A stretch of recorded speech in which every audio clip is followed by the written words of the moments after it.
free is the optimal price. Yes. Right answer. The accurate time? Is it- It is 4. I'm not gonna have anything. Something to pass around at Marion. Got it from. Right. I think that's one what of you're them. on. Oh, about the time I capsule. like it. Oh, is that what it is? I have it set to a round robin, do all my pictures. Yeah. And they're like, they're Make awesome. sure I They turn come my up, quiet mode. and then Am I crowding you too much, or are you No, good? you're good. I got plenty of space. Slid over. I slid a little over a little. Crowding my space. I crowded myself a little with my, tomorrow for a few days. my laptop, but you know, Is there a spring break? I think it's nice to have the agenda on the Just screen. cut, yeah, this Yeah, I think so. I think it's a nice. It's so Yeah, different. it's still, you know, little subtle things. It's like my niece's daughter And also throw up Somebody in other the stuff waiting that's in room. our packet, you know, is in two when weeks. it's, Yeah, I wish it's happening. I wish they would Last week leading into Easter. attachments. I don't mind. Especially I when would have had time to get a cup of coffee and come over. And you go to try to just blindly send it to the printer. I don't mind. I wish scan. should. Yeah. Export as PDF. 12, 14, depending on Well, if like they just how much their availability. might have multiple documents, No, which is still fun. but most of Yeah, them I'm used to being on a during the Mac where summer. I There's some summer camps in there that happen. They go you can save as soccer PDF. camp and things like that. In but they tell preview, me you ahead can of just time. merge It's all the like, PDFs into one PDF. Oh, I'm sure they walk. Most of them are. Oh, I'm sure that's the thing. Some then the between copier lets them 15 get a and PDF. 35. Once again, depending on how Get much it. they want, which obviously tells me More technical capability. how many people they get. And you get some people like, well, Conceptual oh, consultation. I said 30, but I only want. No, and if I try to like, See, the thing is, oh, I'll highlight the thing that we're. No, I can't do that. Because there's pages It in must there. be hard because Yep. Well, when we get to those, at least I can. do they call out sick much? Do they? Yeah, yeah. But that's why you can't highlight anything, because you can't just turn it. And they're all photos, right? They're not. Can't select like any this text. one I just had to speak to. No, and I get it. she left like Sunday night. I come in Monday, and you close. There's obviously all these things you have to do. There's a list of stuff to do. Sinks are full of water, trash bags. I'm like, listen. That would try.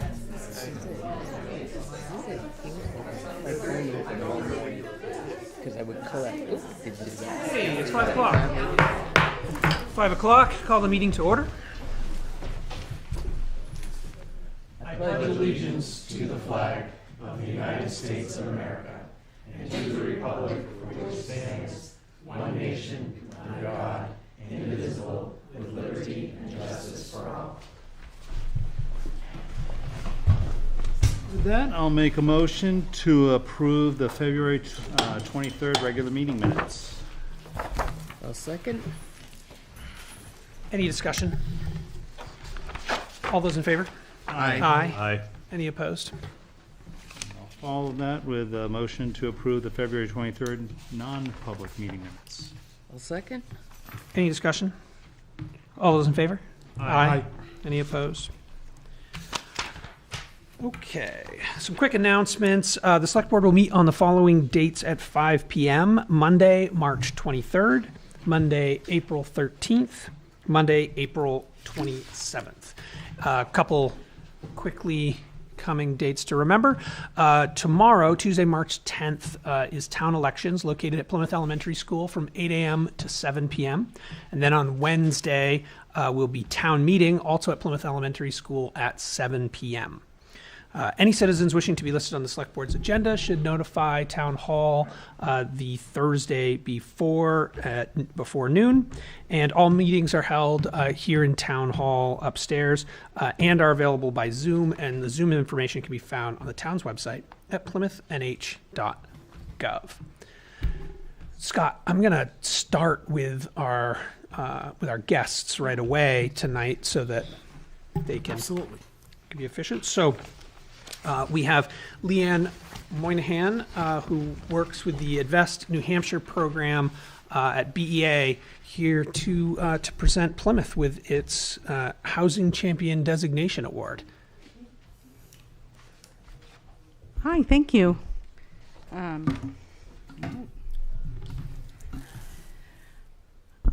Well, thank you. I'm Leanne Moynihan. This is Andrew Dorsett. We're here from BEA with Invest NH to recognize the town of Plymouth for becoming one of 28 housing champion communities.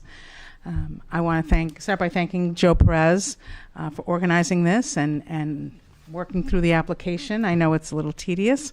I just want to start by saying just a little bit about the program for anyone that's here that's not familiar with the Housing Champion program. This was a program that began a couple years ago, and it was established to incentivize communities to become more housing ready and more housing friendly. And it is kind of an involved application. It requires a town to look at their ordinances, look at their master plan, look at their infrastructure, and become more prepared to address the housing needs in New Hampshire. And Plymouth, like I said, is one of 28. We had a first round. We had 18 communities in our first round that became housing champions, and the second round we got 10. So we have 28 communities now that are housing champions. We're really proud of that. And becoming a housing champion designation allows you to apply for grants, which were established within the program as well. We had 2 grants. One was for actual housing units that were built, and the second grant was for infrastructure. We had $5 million initially, and that all went in the first round. So the first 18 communities that were established applied for those grants, and those have been awarded. So unfortunately, we haven't secured any funds for the second round in the budget, but we're hopeful that in the future we will have some grant funding, of course. But we also have partnerships that we're forming with agencies. So by being a housing champion, you will have a leg up with some of the other agencies and other applications. We've partnered with DES, DOT, CDFA, and Plan NH, and they are willing to add this aspect to their application in one form. Some are giving points for scoring, and others are just recognizing it on the application. And we keep looking at new partnerships that we can make. So it will be something that all agencies and other groups will recognize, because it shows that you're ready for developers and ready for building and have moved forward with your zoning ordinances. I know manufacturing housing was one that you made some changes to, as well as your downtown area with infrastructure. So the state is really happy to partner with Plymouth in this effort. So I also wanted to introduce Andrew Dorsett, who's just going to say a little bit about the whole Invest NH program, because we do have other grant programs within our housing organization. So I'm just going to introduce him and let him say a few words. Hey, thank you for having us, and excited to see the efforts that you've put forth to make this happen. And I know that it really shows it's a partnership with the community and also working with developers. So across New Hampshire, one of the most pressing issues that we've seen recently is housing, and it's become an issue for communities and for the economy. If people can't find a place to live close to where they work, it becomes a real challenge. So recognizing that the state launched the Invest New Hampshire program back in 2022, that was a $100 million effort to try to tackle the housing situation with a little bit of varied methods. We had a program that I believe Plymouth participated in, the HOP program, Housing Opportunity Program, which ultimately I think helped pave the way to where we are right now with the Housing Champions designation. We also had the MPU program, which was an incentive payment to municipalities who permitted affordable housing projects quickly.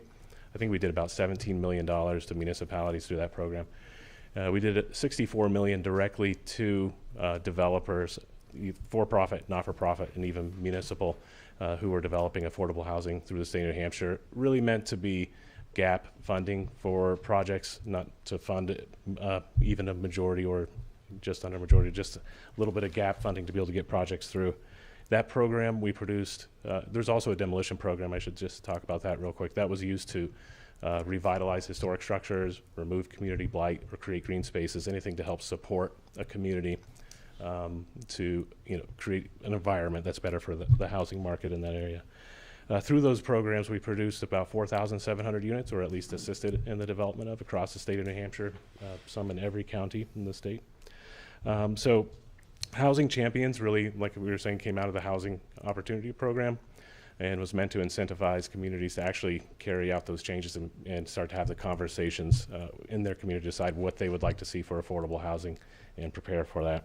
So today we're proud to recognize you guys for actually, taking this all the way to the next level, taking a stand to show that you're ready for development. Your community knows what kind of balanced approach that you want to have.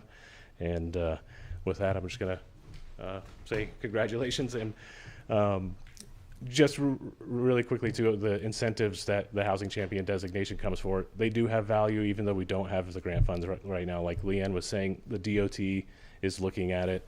DES has it as 10% on their CWSRF program, which is the sewer wastewater program. And there's others out there too. Division of Historic Resources also has some programs that are out there, and Plan New Hampshire as well. But that'll keep growing and we'll keep you posted. So turn it back over to Leanne. All right. Thanks. We do have a couple other people who have been real involved in the Housing Champion program and supportive of the Housing Champion program, and they like to say a few words, and I want to recognize we have some of our state officials. Karen, would you like to say a couple words? Karen Leos-Hill, Executive Counselor. Thank you so much, Leanne. You're welcome. Hi, I'm Karen Leo-Hill, Executive Counselor for District 2, which includes Plymouth, and I'm so delighted to be here this evening. I have long history, actually, with Scott. We used to serve on a board together many years ago. I think it was the Municipal Association, and here's Margaret as well. So I like to say New Hampshire is a small town, and I really enjoy that. It's also great to be joined by Senator Sue Prentice and Commissioner Katie Hedberg, as well as Representative Bill Bolton, who Sue and I served for 12 years together on the City Council in Lebanon.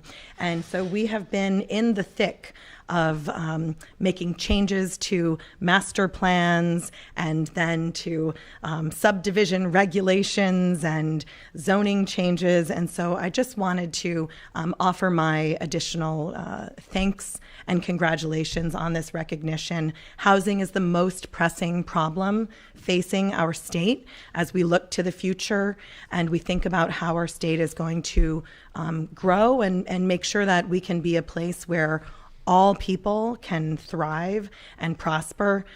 Solving housing is going to be important. And I know that there's not a single solution, but the work that you are doing here at the local level is incredibly important. And so I'm here to add my thanks to everyone else and to acknowledge that this is a team effort. And so thank you very much to the town of Plymouth for being a part of the team and part of working on housing in New Hampshire. So thank you very much. Thank you. And I guess I will introduce Senator Sue Prentice, who would like to also say some words. Thank you, Karen. Commissioner Hedberg up with me. Well, no, I was going to speak, but I will be happy to keep it short and You're sweet. here. We're going to have you speak. That's Well, the rules. Thank you so much. It's, so for the record, my name is Sue Prentice. I'm the state senator for 15 wonderful communities, but of course Plymouth is the best of all of them. And Careful, this is on YouTube. okay, no, that's okay.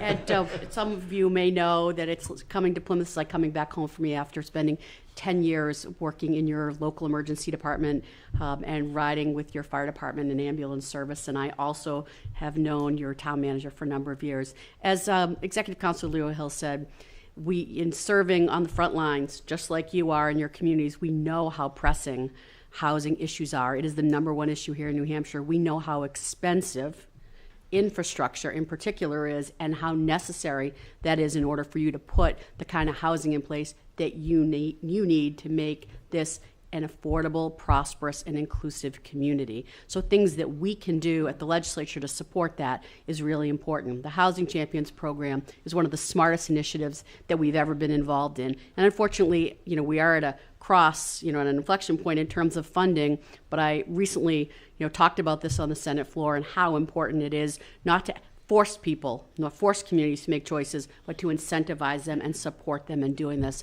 So I'll continue to fight in any way that I can, or work in any way that I can to bring not just funding, but to grow the Housing Champions program. So proud of you. We have 2 in District 5 that that have become housing champions. The City of Lebanon is one, and the town of Plymouth is the other. Great job. Thank you very much. Thank you. Would you like to say something? Representative Bill Bolton? Doors. Who's this guy? I know. I'm Bill Bolton. And I just want to say that I'm very impressed speaking in front of the board. I'm in awe of the board. Each and every one of you have served greatly. I'm only saying that because I served for 12 years and kind of nurtured this regardless. I'm very pleased that we did get this award. And I hope there are funds identified that would further it even more. And I think the town of Plymouth is going through so many changes, so many good changes, and I think this designation will only help in our quest to do economic development. And I'll keep it short. Thanks very much. Thank you. Thank you. Thanks, Bill. Thank you, Bill. All right, we only have a couple more. We're winding down. I just want to introduce Margaret Burns, who also came up to recognize your awards from New Hampshire Municipal Association. Thank you so much. Thank you for having me. I will be brief. I'm Margaret Burns. I'm the Executive Director of the New Hampshire Municipal Association. And at NHMA, we believe in local state partnerships in addressing issues like housing. And we also believe in locally tailored solutions to addressing those issues. And the town of Plymouth has exemplified that by achieving this award and by going through the effort it took to receive this designation. So I am very proud to call Plymouth a member. Congratulations, great work, and the Municipal Association will continue to advocate for more grant funding for this important program so that more towns can receive this designation and receive the benefits of it. So thank you for your efforts. And I have one more, Kate, County Commissioner, if you'd want to say a couple words. I know, I'm sorry. I want to give everyone a chance to give their congratulations. It really is a great award. Thank you. I'll be very quick. You see me a lot. Just congratulations. This is really a great honor for Plymouth, and I'm honored to be a resident here and the county commissioner. I will say that through the county, there's the AHEAD program that we designated some funds for that will help individuals with some down payments. So although there's not grant funding, that would be a source of down payment for some people for housing that's already available. But congratulations. Thank you. Thank you. All right, and with that, my last guest is going to be Heather Shank, who actually is the Director of Planning and Community Development. Is that our new name? We keep changing our name. And she'll be the... I thought you'd forgo me in the interest of time. I'm Heather Shank, Director of Planning and Community Development with BEA, under which the Invest New Hampshire program operates, as well as the Broadband Initiative and the Office of Planning and Development. And I just wanted to say we're really happy, we're pleased to be able to offer you this recognition, this award for communities like yourselves that have made that known that they're pro-housing, that they're interested in solving housing problems in their community, which benefits your community and all of us across the state. We hope that we're able to support you more through the future, and we're really pleased to be able to offer you the incentives and other benefits that we have currently. But we're here, we want to support you. We appreciate the work that you're doing, and congratulations for everything that you've accomplished. And hopefully we'll continue into the future. Thank you. Thank you. Zach, all right. if I may. Yeah. Yeah. I'd be amiss if we didn't recognize Joseph Perez and John Christ. Yep. Joseph really and John with the planning board have implemented this with the Housing Opportunity Program in the first round and in the second round. And the work that they've done to bring and move Plymouth forward has been the best thing that we've had in a long time. So, Joseph and John, thank you very much for your dedication and your work on this project.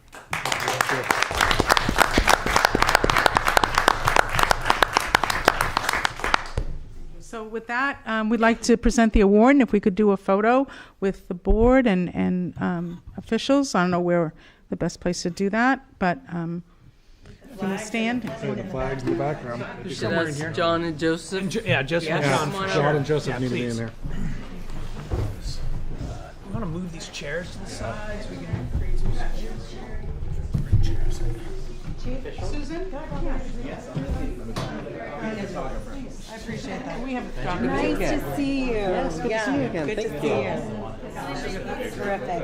And you're all, you're the half the audience is here. I was. Great. Okay. Nice to see you again. How are you?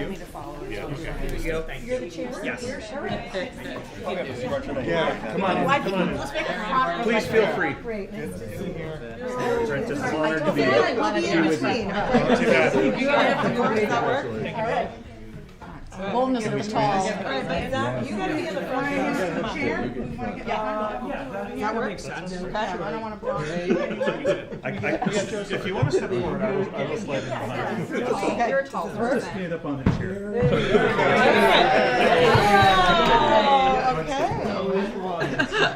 We switched it up. Find out because someone already shared yourself. I've been doing this. All right. All right, everyone look at the camera. Count us in, will you? Yeah.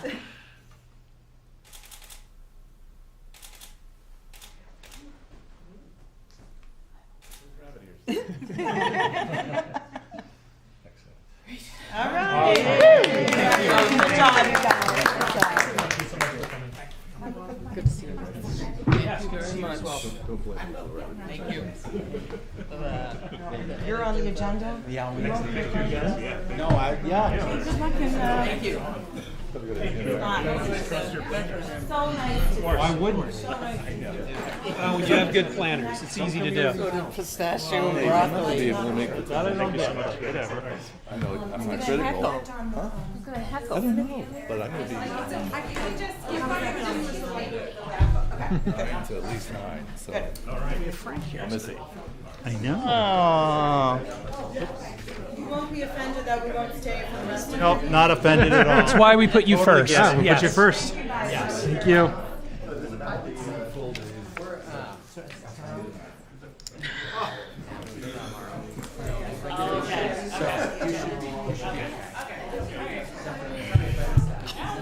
No reason to put them through a regular meeting. Thank you. You too.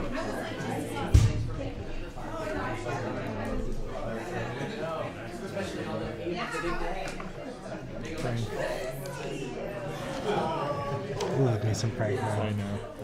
How can you not in this couple of us too, which is great. Zach, would you mind doing Kathy and Lisa next, the historical committee? It's great. Yep. They're next one. The Thank historical site on the time capsule. you. Yes. Yeah. Thank you. That's great. Yep. Let's do that next. Thank you. Congratulations. Thank you. All right. Next up, we are going to have Kathy Kelsey and Lisa Lindari from the Historical Society providing an overview regarding the Plymouth time capsule that was buried on November 11th, 1976, and is due to be extracted and opened this year. So thanks for taking the time to let us talk about this. And we actually have two things. One is the time capsule, and the other is the reading of the Declaration of Independence, which is also coming up. So first of all, I just want to thank you for considering both of those. And there's already been movement on both that you have given permission for.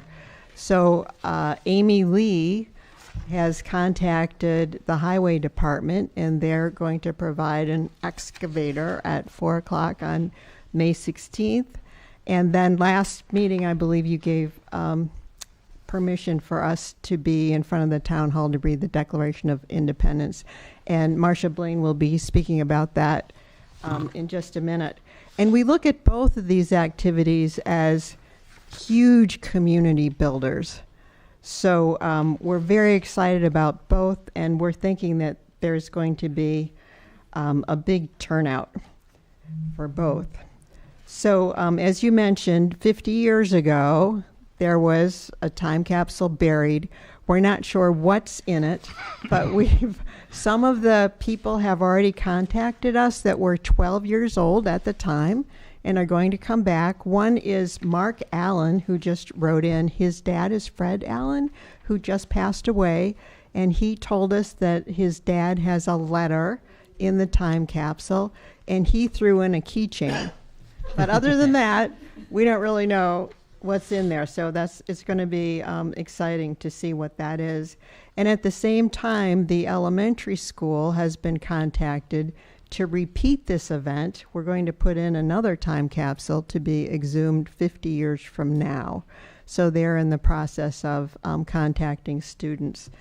And it's also interesting to me. I mean, this time, will there be a cell phone? There wasn't last time. You know? What's going to be in there? So we do have some questions for you. So the pictures of that is actually on the town report from last time, from 1976. So one of our questions for you was, how would you like to be involved in this whole thing? We have a whole kind of punch list. Some of the things on there are more nuts and bolts, but we're not sure. We don't want to step on toes if we should do them or you should. For instance, should there be a police presence? Should we be contacting Plymouth State about parking, or does that fall under the town? And then lastly, how would you like to be involved in both events? So I'll let you think about that. And while Marcia tells you about the declaration reading. Thanks, Cassie. I'm Marcia Schmidt-Blaine, and I'm one of the chairs of the Plymouth Historical Society Program Committee. One of the things that we have been doing is we've decided to take part in a nationwide simultaneous reading of the Declaration of Independence. That will be on July 8th at 6 p.m., as you know, on the Town Hall steps. Now, simultaneous, the Hawaii 250th has got every single state and territory reading at the exact same time. So 6 p.m. here, I think they're starting at 6 a.m. in Guam. I mean, whatever the difference is. So all of us reading at the exact same time. There is, and I'm going to give you some information that you can go and read about the nationwide aspect of it. But for New Hampshire, Plymouth is the spot for the Declaration of Independence reading. Plymouth Historical Society and Pease Public Library have joined together to work on this event and to take part in the reading. Our reading will take place, as you know, on July 8th at 6 p.m. It will include, thanks to Mary Ann, ice cream as well after the event. It will also include, we hope, and it looks pretty good, music from the New Hampshire Music Festival. Obviously not the entire orchestra, but parts of the orchestra will come down. They're talking fifes and drums. I mean, it sounds like it'll be really good. But we'll have music, ice cream, and a reading of the Declaration. We hope that somebody on the select board, the chair, will want to give a 1 to 2 sentence welcome to the group just before we begin the reading. I hope it'll fit in your schedule and you can let me know. Well, I would be happy to do so. I'm not sure if I will continue to be the chair because we do our re-elections in 2 weeks, but if I am still the chair, then yes, I will happily do so. I will follow up after the chair's voting. You'll also be interested to know that these two groups are also hosting a screening of a 30-minute segment. It's a series of segments, actually, from Ken Burns' The American Revolution. I don't know if you caught it. What they've done is New Hampshire PBS and Ken Burns went together, and they pulled out segments that focus on service and talking about the importance of service in who we are as a nation. So that will be on June 17th at 5:30 at Pease Public Library, and it'll be followed by a facilitated discussion.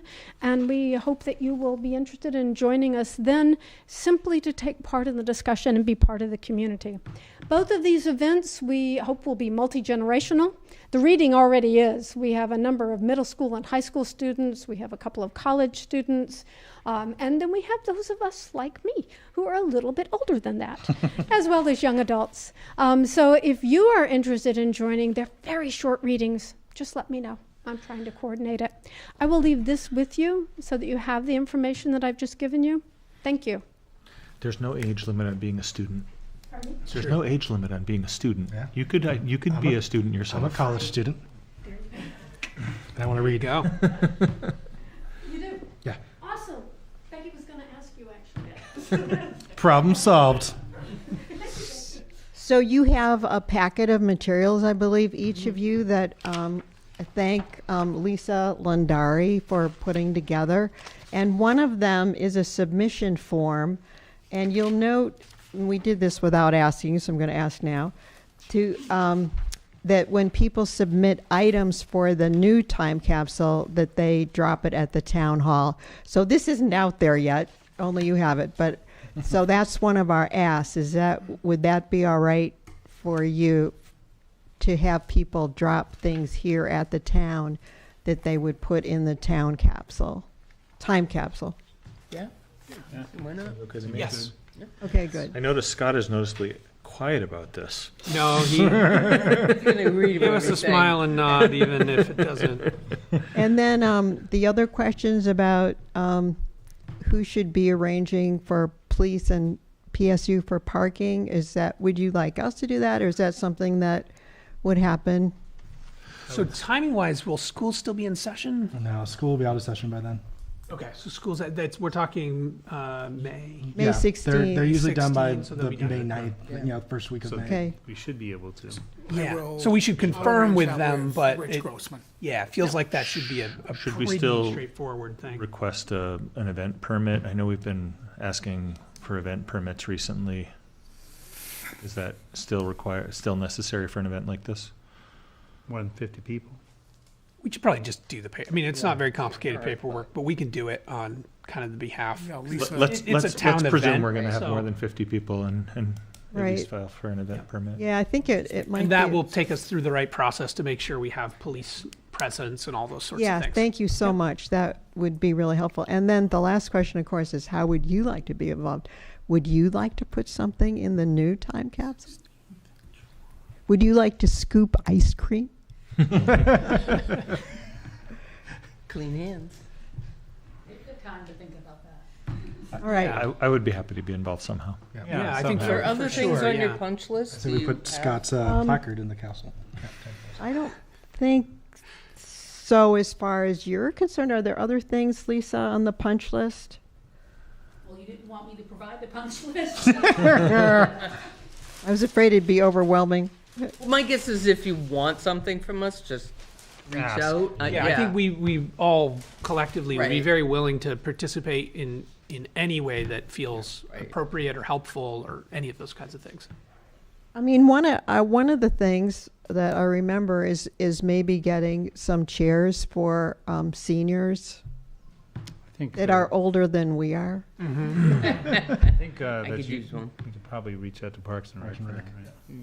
Yeah, sort of similar to what we do for Memorial Day or Yeah. Yeah, and then a speaker system, I think we were thinking Pemmy Baker, but is that also something that you would handle, or would it be us? Yeah, I don't see why Dan and team couldn't set up like we do on Veterans Day and Memorial Day. Yeah, Have that a feels system out there. I love this. Everything we're asking about, you're like, we'll do it. We'll do it. We just said no. We just got got the thumbs up. Dan's thumbs busy. up from Dan. So Okay, good. sounds Okay. like that's an easy win as well. Yeah, and same thing on July 8th for the declaration reading. This will all be Yep. captured in the meeting minutes, so. So my takeaway is to get permission from PSU with regards to parking on May 16th and July 8th. We'll have an MOU in place for parking across the street in the parking lots over here. And then drop-off items for the time capsule will take place here at Town Hall. And we'll get some chairs. And Dan has graciously donated the speaker system for both events on May 16th and July 8th. Right, so same thing, parking, chairs, Right. speakers for both events. And the permit as well? Are you Permit. starting the Yeah. permit? Permit. or- I'll take care of Okay, that. great. Thank you. Thank you so much. And just let us know if there's anything else that you think of that we ought to be doing. I'm thrilled to hear there's already plans to put a new capsule in the ground. I was going to Yeah, agreed. suggest that Bring if it an old was cell not. phone. Make sure it's Will a it be a Nokia. He casket said as well Nokia. Put a again, Nokia in or- there with a charger and it'll work in 50 years. Yeah. Okay, thank you for your time. Thank you. Yeah, thank you all. Good community building events. Yes. And I love the old pictures that are here in Yeah. the handout you gave us there. I did have one question. Did you say that the reading of the Declaration of Independence, will there be others in the state, or so we may see a lot of people for the Declaration of Independence if this is the only event in the state? Okay. Potentially. Right. More information there. On that note, have we reached out, or are we planning to reach out for the declaration event to our local representatives? I know that we often get them for, Memorial Day and Veterans Day, or one or the other, but they usually seem pretty willing to participate with us here. And this feels like a big enough event, especially if it's the one for the state, that that they'd be willing to come out. No, there's. I've actually already checked with one of them, and I'll check with the rest. All right, fantastic. Thank you. Thank you. Okay, well, while we're in new and old business, let's take Chelsea Smith from the New Hampshire Electric Cooperative. She rescheduled. Oh, she rescheduled. Yep, she rescheduled today. She called, so she will be here on March 23rd. All right. Well, that Care of that. is easy. So let's loop back and do the town manager's report. Sure. Road limit postings. The following list of roads are posted for a 10-ton load limit during the period of March 7th through May 1st, 2026. The purpose of the posting is to prevent unreasonable damage to the roadways, which may result in hazards to public safety and/or possible extraordinary maintenance expense to the community. Those roads are Bartlett Road, New Hebron Road, Old Hebron Road, Morse Road, Thurlow Street, Bell Road, Reservoir Road, Cummings Hill Road, Sanborn Road, Chason Road, Loon Lake Road, Parker Street, and Texas Hill Road. And with regards to the maintenance of those roads, and Greeneast Construction will be back in town tomorrow morning to do some repaving on Highland Street to hopefully take care of some of the frost heaves and sinkholes that occurred from the work that was done last fall, last summer. Welfare report for February 2026. During the month of February, Mary Ann had 26 interactions, consultations with individuals seeking assistance. The cases ranged this month from rent, homelessness, fuel assistance, electricity, and housing. Thank you, Mary Ann, for the exceptional service in helping those in need. Highway Department Winter Snow Policy 2025. Just as a reminder, if you have questions or concerns about town roads, streets, and sidewalk snow removal, please refer to the website under Departments, Highway Department, and the Winter Snow Removal Policy. Plymouth State University update. I met with Jess Dutal on Monday, February 23rd. We discussed the upcoming spring events to include Spring Fling Event, Seniors Week, and policing agreement between Plymouth State University and the town of Plymouth. As of today, it appears that Spring Fling will be relocated to the PSU Holderness campus. Additional details will be forthcoming when complete. Town elections and meeting. Our annual town elections, as Zach stated earlier, is on Tuesday, March 10th, 8 a.m. to 7 p.m. The town meeting is scheduled for March 11th at 7 p.m. at Plymouth Elementary School. In my eyes, this is the Super Bowl of local government. My office, the Select Board, department heads, and Budget Committee have spent months preparing a budget that balances the necessities of modern services with the physical reality of our taxpayers. I encourage every resident to review the town report. It is more than just a book of numbers. It is a record of our collective choices. Whether you are a longtime resident or a student at Plymouth State University, your voice on town floor is what keeps Plymouth's heart beating. There are many projects we continue to work on. The Northern Borders Grant for the lighting feasibility study, which Joseph is heading. The Plan New Hampshire charrette project that will happen in Railroad Square. Again, Joseph is spearheading this. The dates for that are May 8th and 9th, 2026. The Highland Street project, Steve St. Pierre and HEB Engineers. Hunt Road Culvert Project, waiting on FEMA approval, RE funding amount, Steve St. Pierre. Energy audit, we are receiving bids now for the work to be completed based on the audit findings. Jesse has been working with the vendors coming in and getting the quotes. The Emerson Street construction, summer of 2026, pending approval at town meeting based on the warrant article.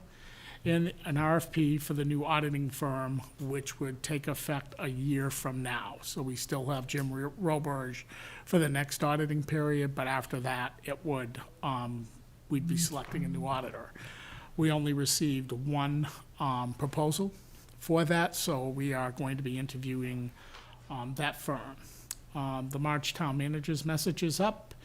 Other things of interest, I've been participating in the Spear Memorial Hospital CEO finalist interviews. We have one today, we have one tomorrow. Two great candidates that possibly will be coming to the community as the CEO for Spear. I mentioned Grenice will be on Highland Street tomorrow to take care of repairs. And then all of us had heard several times about the parking incident that took place at Midstate on South Main Street. So Joseph and I were able to meet with Midstate last Thursday afternoon. They understand that they need to come into compliance with their signage. They've agreed to put up new signage that states no unauthorized parking during business hours, and stating what those business hours are. Authorized parking after business hours, stating what those hours are, and no parking overnight. They'll be sending Joseph a copy of the proposed signs so we can take a look at it to make sure that it complies with the notice of decision that was issued by the planning board. And if so, those signs will go up within the next week for that purpose. So hopefully that provides some resolution to that. And some clarity on when people can park there and when people can't park there. And that concludes my report. Hey, Scott. Any questions for Scott? No. All right. Thank you, sir. We have a couple appointments in front of us this evening. Right here, Zach, for you. Yep. First up is a request for Todd Chaparral. We have a letter here that says It's Chapel. Yeah, Chapel. Yes, thank you. To address to the planning board, that's a letter of interest from Todd saying this is a letter of interest to support the Plymouth Planning Board. Consistent with comments during a recent public meeting, I submit this letter of interest to support the planning board as an alternative or other appropriate role. I'm a Plymouth, New Hampshire resident, retired public servant. I most recently served as contract support to the chairman of the Joint Chiefs of Staff, where I managed requirements including performance criteria, budgeting, scheduling, and multi-organizational coordination for over $1 billion in federal procurement priorities. I hold an undergraduate degree in government and 2 graduate degrees in strategy development and international laws and diplomacy, respectively. And then from Joe Perez, we have a letter to the select board saying, good afternoon, I hope this finds you well. Please be advised that in accordance with the policy for appointments, the planning board met with Todd Chappell in regards to his request to be appointed as planning board alternate. The planning board was supportive of his request, detailed in the attached letter. On another note, I just wanted to confirm. No, that's different. Different topic. Okay, so we have this in front of us, and just to confirm, we are still appointing alternates. Correct. And we continue to do that until tomorrow or until all positions are elected? All positions are filled. Okay, so then we've got, what, one more year? One more year. One more year. That we do alternates, nobody else is. Although if we received a request for appointment at this point next year, we could still do so, you know, and right up until this day next year. Yeah, right. Though admittedly, that's why I asked, because if Yeah. it was going to be tomorrow, I would say, you know what, just leave this to the planning board to decide, but it's another year, so I think we should move forward with it. I think this guy might be underqualified. I'll make a motion to appoint Todd Chappell as an alternate member to the planning board. I'll second that. Any discussion?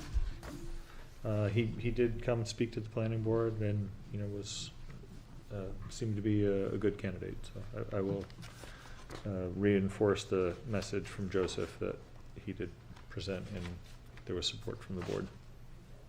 All right. Anything else? All those in favor? Aye. Aye. Any opposed?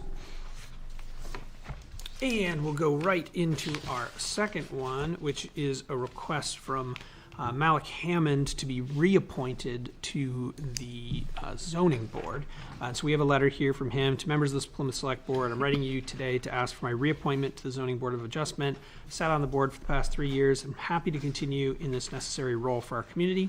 Appreciate your consideration, and I'm available to answer any questions you need. Thank you for your time. Sincerely, Malik Hammond. Yeah, I'll make a motion to reappoint Malik Hammond to the zoning board. Second. Any discussion? I would just like to note that he spells his name correctly with one L. It's important. Good My for father him. does as well, so I know how important that L is. Already. All those in favor? Aye. Aye. Any opposed? Today. Your way. Okay.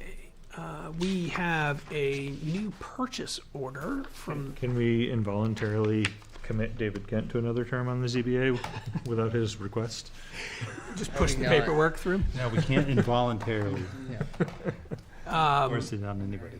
So we have Chief Buffington here to talk to us about a purchase order for Axon Enterprise Incorporated. All right, thank you.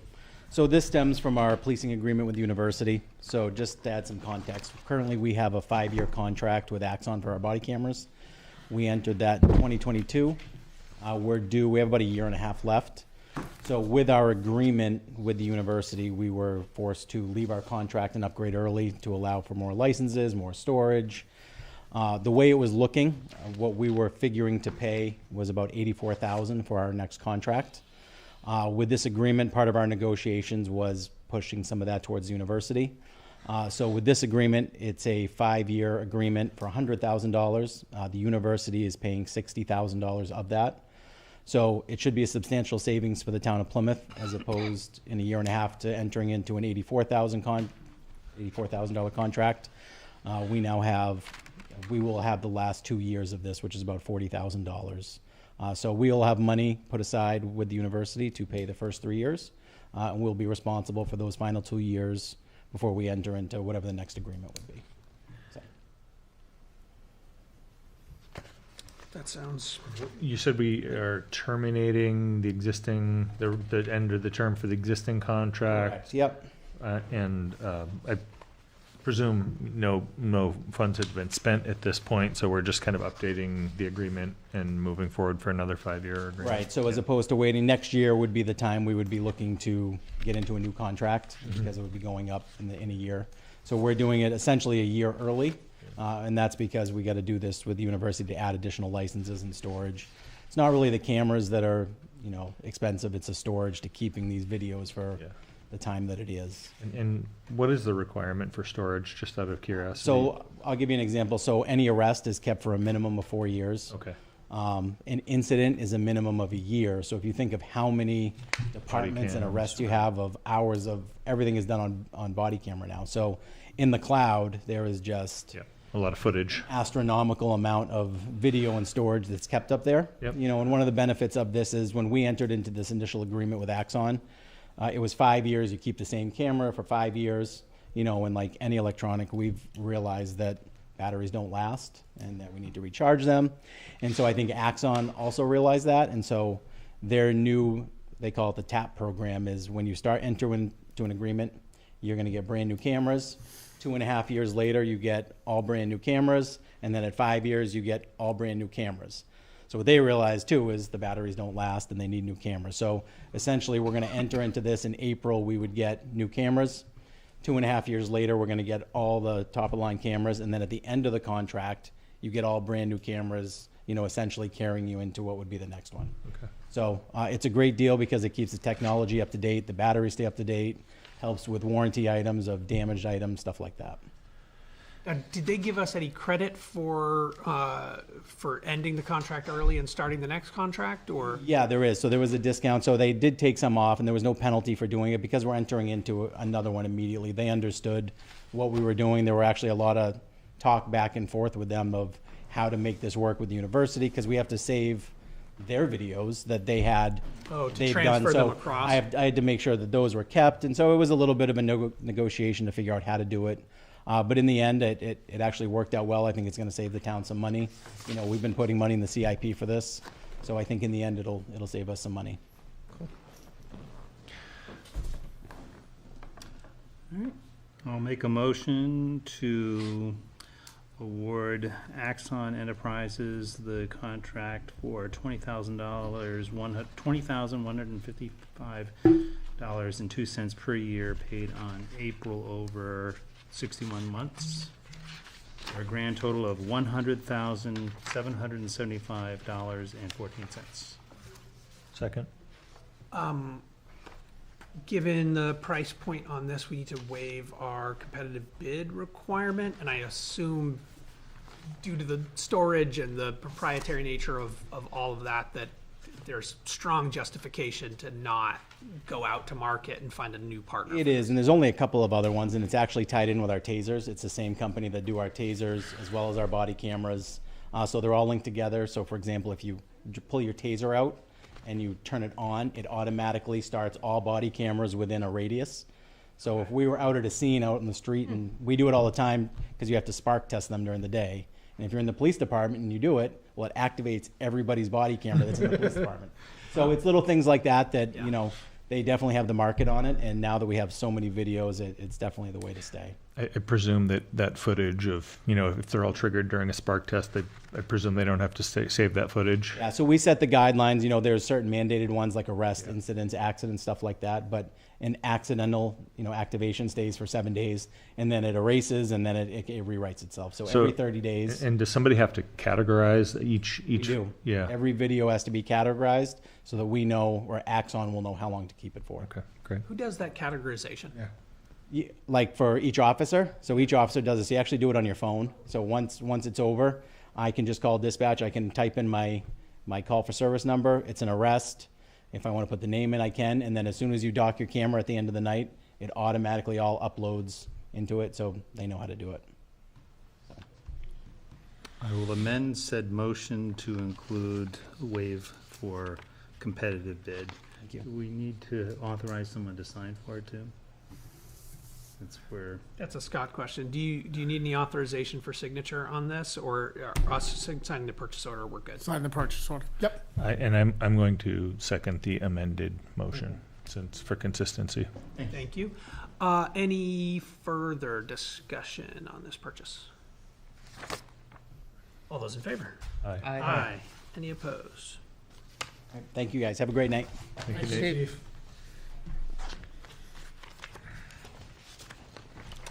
That was easy. Easy. Okay, that takes. Zach, there's one more thing in the signature file, which is the letter that Jason and yourself drafted with regards to sponsoring legislation requiring universities to compensate host municipalities for police services. And we have that letter ready to go out after signature. Yeah, and I'm not sure that everybody else read this, but I'll give this a quick verbal through. This is addressed to the Honorable Bolton Lovett Fellows Prentice. We write on behalf of the town of Plymouth to request that you sponsor legislation requiring universities to compensate host municipalities for police services when they choose not to maintain their own campus police departments. This is not a theoretical concern. Plymouth State University dissolved its campus police force, shifting full public safety responsibility to the Plymouth Police Department. Our officers now respond to campus calls, patrol grounds, and cover a student population of thousands. None of it budgeted for, none of it approved by Plymouth's taxpayers. We negotiated a 30-month agreement with PSU to cover these costs.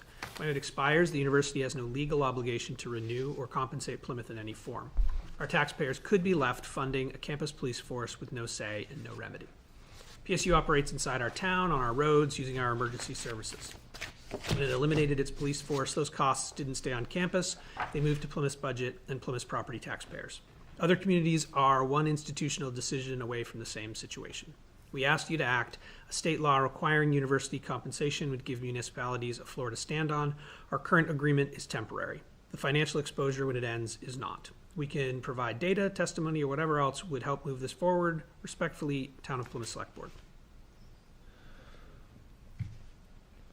I'm in favor. I'm in favor. Do you need a motion? I'll make a motion that we approve the letter that Zach just read. I'll second that. Any discussion? My only discussion is it appropriate for us, can we issue a press release with the same information? I mean, for I don't public think dissemination? I don't think there's any problem with us posting it to Facebook. That would be kind of the. I'm thinking there are several local news organizations that might pick this up as an issue. I don't know what the press release process is and how much control we have, but I hear what you're saying. Like, yeah, Generate some momentum. yeah, generate a little bit of pressure on the legislation. We can send it out to the outlets that we currently use. And if they do something with it, that would be great. Yeah. Right. Yeah. Yep. I just don't know. I mean, if it's a private letter to our representatives. It Doesn't have as much weight as if we make it public. I agree. Good call. Agreed. Agreed. Yep. Oh. Any other discussion? Since you already signed it, I only put a Z. I didn't even cross it. It doesn't even make it my Z. All those in favor? Aye. Aye. Any opposed? Excellent. Thank you. Thank you for following through on that, Jason and Scott. Yeah, this is great. Well written and well thought out. Okay, that takes us through the main agenda and on to committee reports. Sewer and water, I don't have an update as I was unable to attend their last meeting and their minutes for it are not online yet. They have a meeting this week for their annual meeting that I will attend.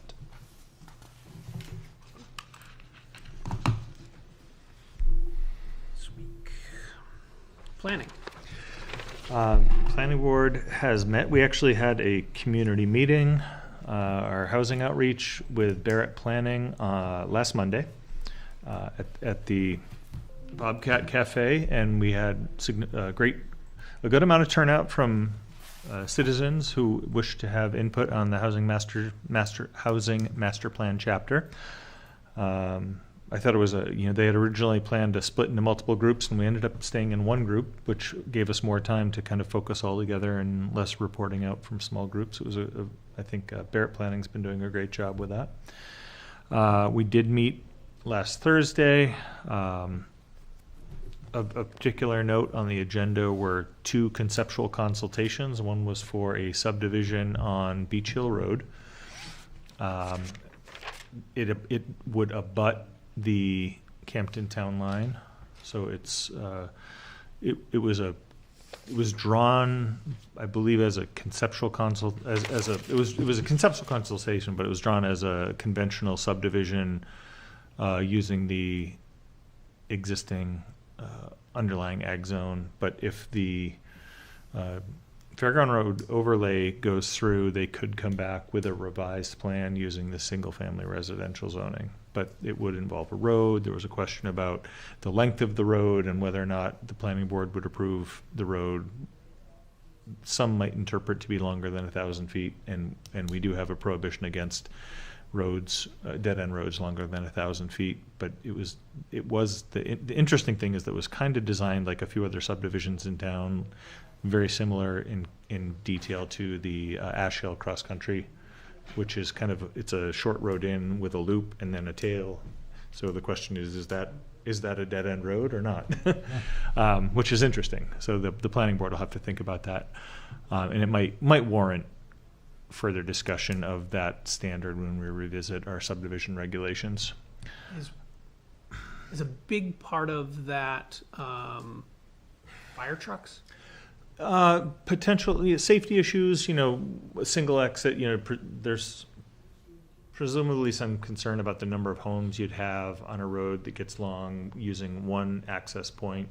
Also, having a blockage on a portion of the road that might prevent access for others. The loop, interior loop might eliminate some of that hazard, at least within, but, having the single access to an existing road is there's still a lot of traffic that could travel through there. So, I suspect we will see another, we may see an application for a subdivision there. Oh, there was, in addition to the conceptual for the subdivision, there was a conceptual for a site plan on the parcel where a site plan had been approved recently for a vehicle maintenance facility on that parcel. So we may see another site plan for that. So that was one. And then the other, I almost brought up the other conceptual consultation we had earlier when we had our guests here for the Housing Champion Award, because it was the first conceptual consultation we've seen in the single family zone using the new revised zoning, which has been adjusted to create more housing opportunities. So we received a proposal for some infill development of an accessory dwelling unit on an existing lot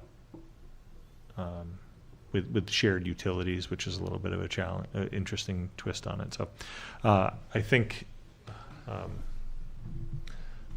both were good, productive discussions, and as always, conceptual consultations are non-binding. It's a good opportunity for applicants to bring questions to the board, and it's a good opportunity for the board to offer feedback and ask questions of the applicant. So, productive meeting overall. Great. Any questions for Phil? On to the schools. All right. Plymouth Elementary School Board met on the 2nd. It was a very quick meeting in preparation for their district meeting, but a couple of key announcements. Cultural Arts Night is scheduled for the 19th. They had an announcement on a musical performance of the Lady Pirates of Captain Burney, and that is set for March 31st through April 1st. They did have a sports update. They basically, spring sports are in sign-up period starting today through the 23rd. They had some successes with the wrestling team at the state championships. They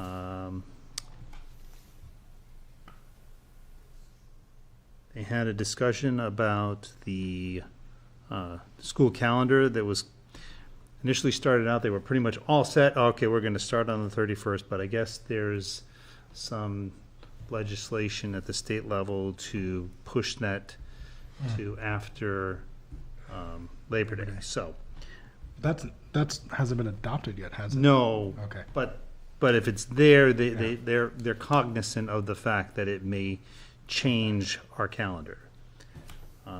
There was some conversation about let's see, the last day is planned for June 16th of next year. And there was some discussion about moving certain events during the year. Specifically, they have to account for the fact that there is a major election happening in the fall. It's typically a day that is off because we use their facilities, and how that they were going to incorporate that into the schedule, and so that it doesn't move the last day of school. So they elected to move, I think it was a teacher in service day to correspond to election day, so that, when mom and dad are off voting, they can stop in and see the teachers, or vice versa. Mm-hmm. And that is the basically the majority of the discussion that day. It was like a 20-minute meeting, followed up by the district meeting, which occurred in the gymnasium at 7. It was over in about 20 minutes as well. all the warrant articles passed. 23 attendees. Wow, really? $11 million budget, 23 attendees. And that's it for PES. PRHS, they didn't have their meeting on last week. It's been scheduled for March 17th at 5 p.m. All right. Any questions for Ted about the schools? This isn't directly related to the schools, but it's somewhat indirect. I meant to mention it during my chairman's comments. But we talked about the roundabout Highland Street potential intersection. Yeah, Scott pulled some traffic numbers for from the camera at the bottom of the hill on Highland Street to just determine roughly how many people are passing through that Street. And in 1 year's time, the number is roughly 1 million cars, one direction. I'm really curious. So we to can know- assume 2 million cars pass through that intersection annually. I mean, because where's that camera at? Broadway. Okay. It's just the speed, the speed Yeah. number. Yeah. Oh, that one. Right, it's past Broadway, so you. I mean that's a rough estimate because like you might have people coming off Reservoir Road who turn left to go to Hannaford's that it's not accounting for. Yep. So Yeah, I mean, and you could have people But you may have who people come from turning off Hannaford Reservoir. and go up, Still. go up. Yeah. But still, from a rough estimation standpoint, about 2 million cars passing through that I intersection. would love to see some data acquisition, specifically all four aspects of that intersection, because I think we'll see there's a lot of traffic that comes up and goes down, like the traffic that goes down World War Bridge. I suspect that there are a great number of Substantial. car trips are going down that road. oh yeah. Oh, yeah. The other of interest was average speed of 37 miles per hour and the top recorded speed of 74. Ooh, crap. that one was yeah. That's No camera though. 74? Huh? Good. you're moving. You're moving coming up that hill at 74. Well, no, the speed sign is set just back. before Right at the bottom, yeah. Broadway, right? Right by the KD. Yeah. Oh, it is before Broadway. It's not after. Yeah. Wow. Still that's very fast. Sometimes You're I moving. take that as a challenge. Was it a police officer? It could have been. It could have been. It certainly could have been. Or it could have been me. Or Sam? I don't know. Could have been Sam. Samantha Barnsley, we're watching. Yeah. Okay, sorry for that little sidebar, but I didn't want to forget it. No, that's Conservation. Conservation Commission, this was back from February 18th. We forewent reading this last time because of time. Basically, a good portion of the meeting was talking about Gigi's 40-something, 40 plus years. 40 plus years of services, recognizing her for her time in the community and what she's given to the Conservation Commission. She was given some flowers, a nice letter from Scott. And so that was a very nice event. I think Melissa brought in cupcakes for everybody to share. So we got fed. That was nice. Always good. So that was a good portion of the discussion that night. Next up was the budget. This was a relatively expensive year for them on that. They got a bill for $870. And so we had a lot of snow events, but they did remark on how well the Plymouth Mountain parking lot has been maintained this year, so they were very happy. Let's see, Trails Committee, quiet times.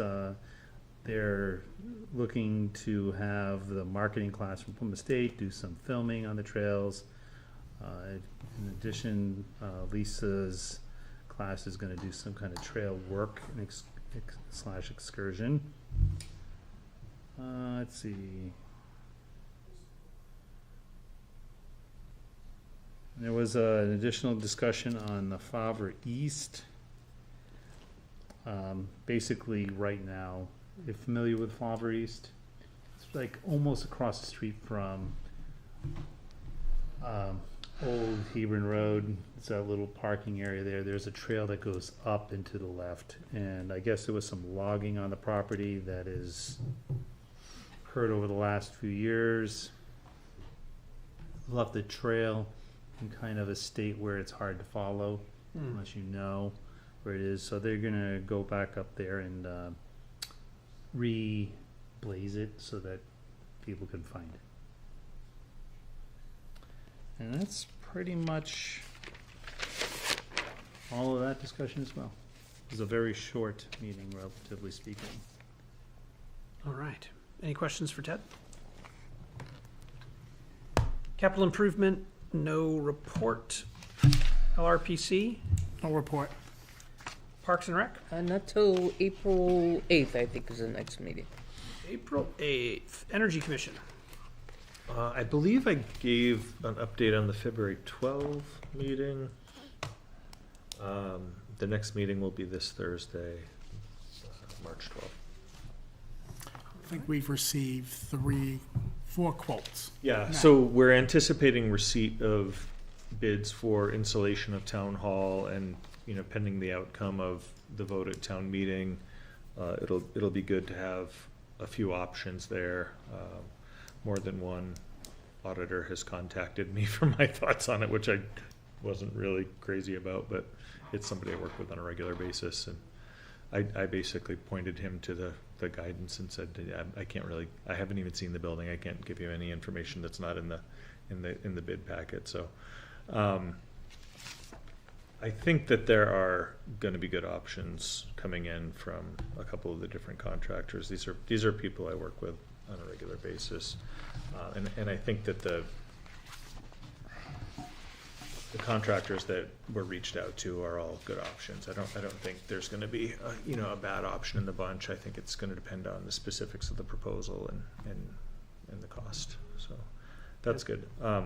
There was the last discussion we discussed solar sites. There's also been a little bit of discussion of a composting project. I think there's interest in exploring that.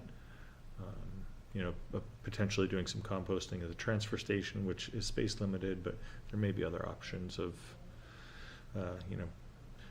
incentivizing composters for take-home use could also just be a way for people to divert waste from the waste stream going into the transfer station as well. There could be value there.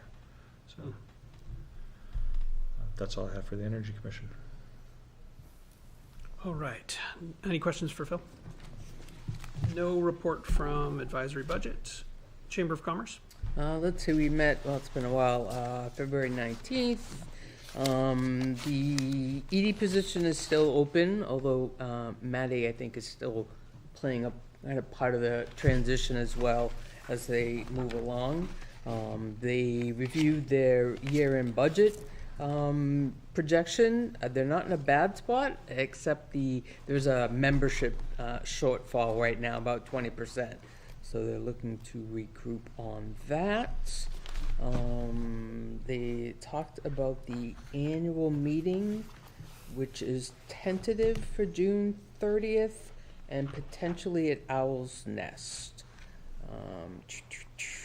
They're looking for a host for the business after hours and coffee events for the spring.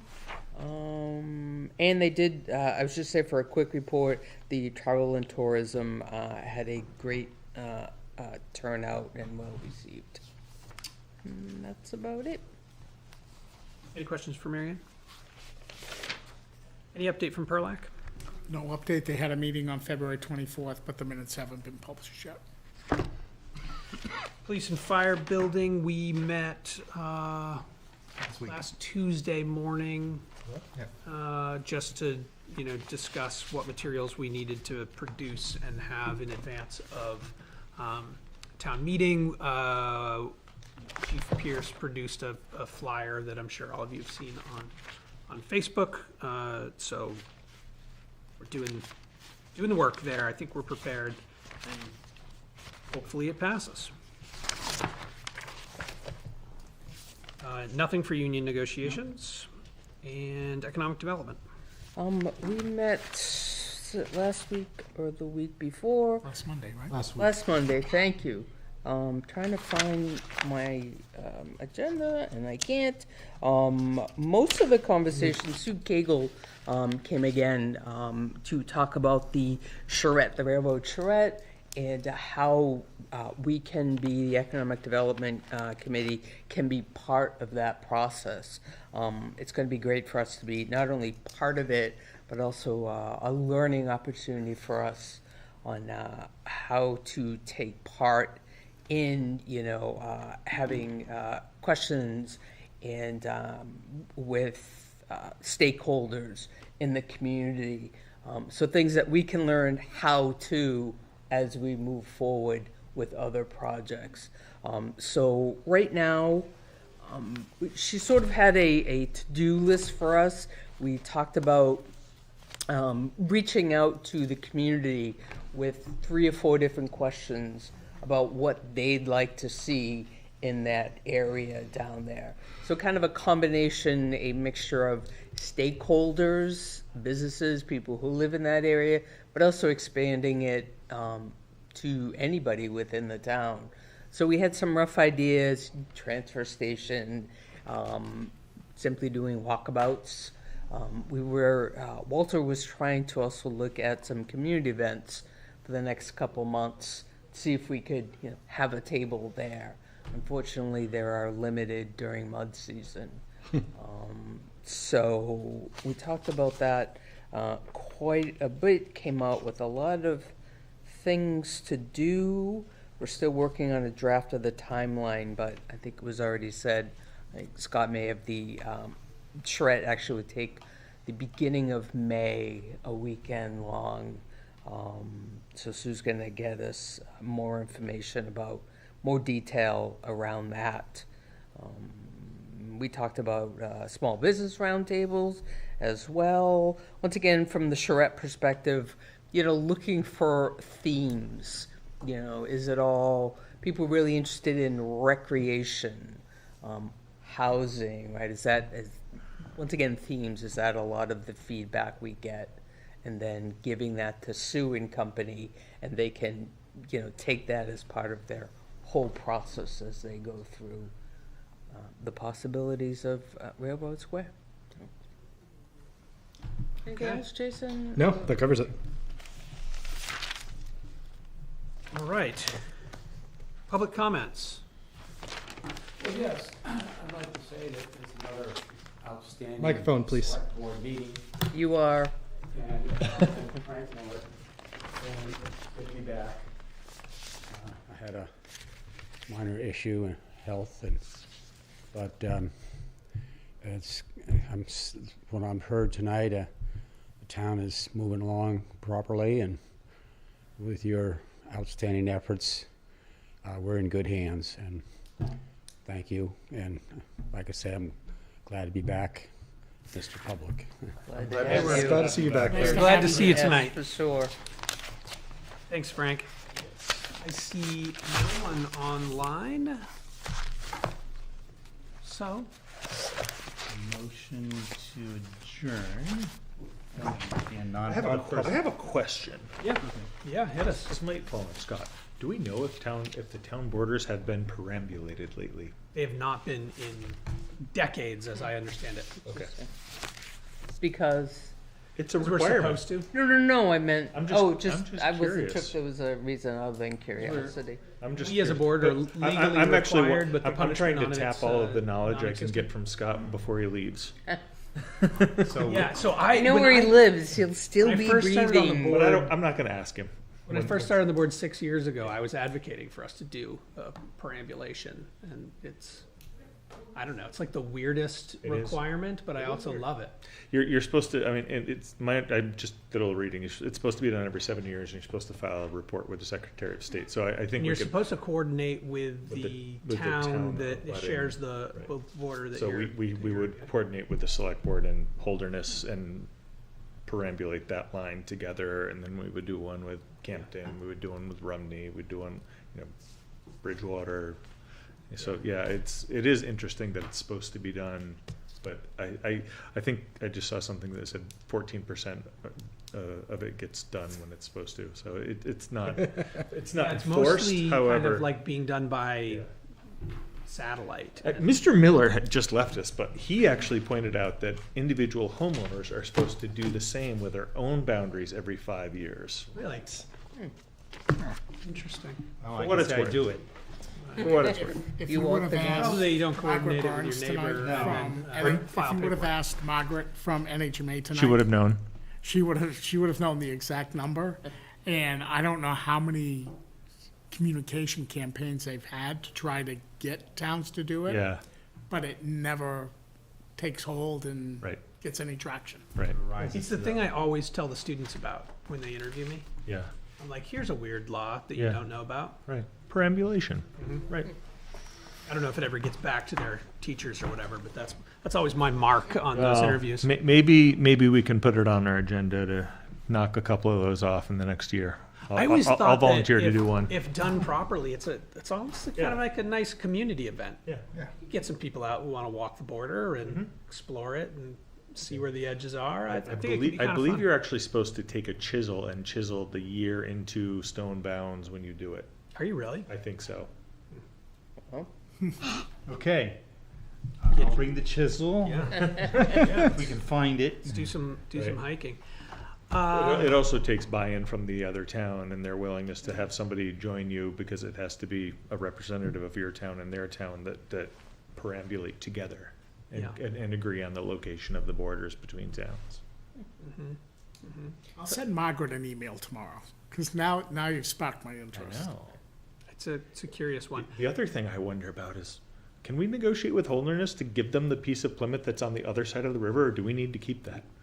The secret beach. I agree. I think, in all honesty, It is in Plymouth, isn't it? Yeah. Secret Beach is in Plymouth. Yeah. Yeah, because the boundary was defined when the By river the channel oxbow was in that a was different there, place. and then the river cut that oxbow, and so part of Plymouth was left on the other side of the river. Right. Have you ever noticed this about our border? I have. No. No, if you look at the map, it comes down. You'd think that it just follows the river. Yeah. But there's this It one used to. moment where there's a piece of land, almost like a tumor, into Because it was an oxbow in the river. Because there was an oxbow in the river. Yeah. Well, it was a meander that was cut off. Gotcha. Which created the oxbow. Yes. And then Yeah. Abandoned the land on the other side. Yeah.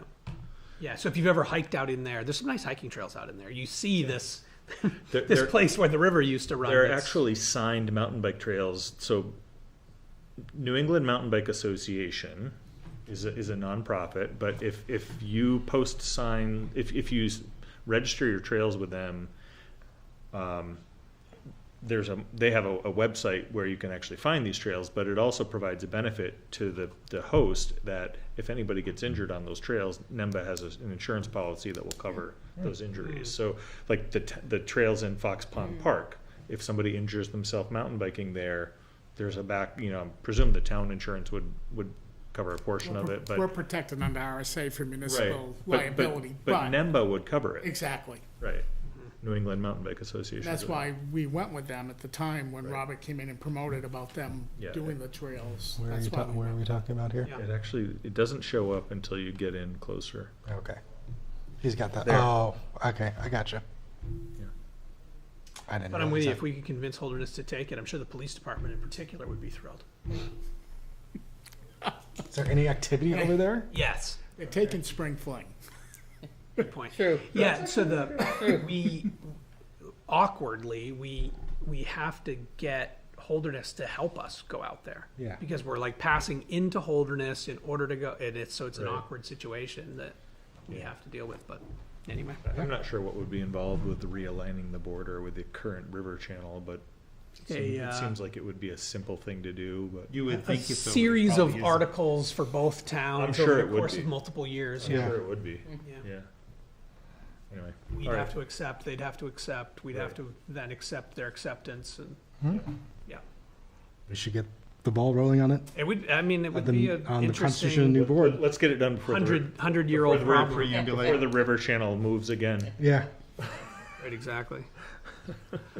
So I made a motion Do we have any non-public business or? We do not. Did anybody second your motion? No. Second. All those in favor? Aye. Any opposed? Nay. With a second and a nay. I wouldn't have it any other I still way. think we need a vote on not accepting Scott's resignation.